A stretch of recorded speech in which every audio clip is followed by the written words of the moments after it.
Македонија официјално пласирала неточни, односно лажни вести поврзани со ковид пандемијата во земјата.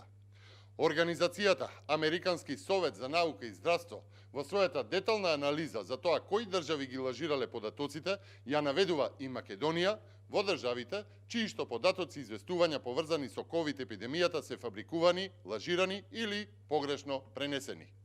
Во рангот на Белорусија, Таџикистан, Бангладеш, Бутан или пак Камбоџа. Ова е уште една реномирана институција која што ја сместува оваа власт, режимот на Заев, во групата на пласирачи на лажни вести. Ако тука домашните анализи за лагите и манипулациите поврзани со епидемијата, само и само за политичките потреби на Заев да се одржи во фотелја, беа неважни, еве сега нека го демантираат овој американски извештај. Всушност, да подсетам, постојано укажувавме дека Заев и режимот ја злоупотребуваат ситуацијата за делење на предизборен подкуп, потоа за организирање на избори среде епидемија, па потоа повторно да се организираат локални избори во Штип и во Пласница, во услови на најголеми бројки на заразени, а сега, во надоаѓањето на новиот бран на мутираниот вирус, да турка и онака сомнителен попис. Режимот на Заев лажира податоци за епидемијата заради политичките зафати. Сето ова влијае и кон разбирањето за односот на Заев и режимот кон набавките на вакцини.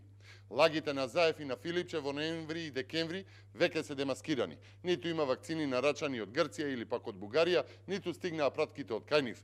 Наводите од Филипче дека се нарачани од Pfizer, ама не смеел да каже бројка, исто се покажаа како лаги.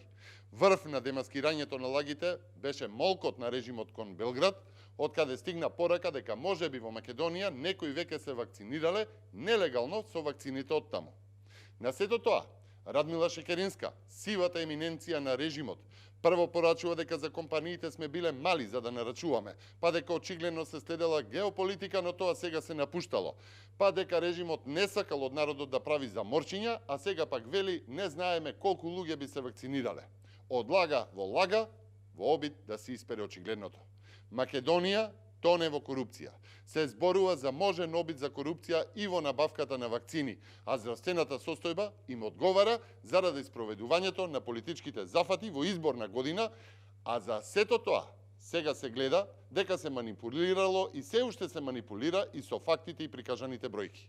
Јасно е, како бел ден, односот на една власт кон здравството во целина е јасен показател за тоа дали воопшто се грижи за народот или само за задоволување на своите лични потреби на функционерите во власта. Македонија е водена од меѓународно препознан режим, која што тоне во корупција, државата е тоне во бездна, а луѓето во пандемија се оставени сами на себе. Ова е срамно, оставки се најмалата работа што се потребни, но од режим тоа е незамисливо. Потребно е итен пад на овој тежок корумпиран режим, кој што граѓаните ги турка во смртоносна опасност.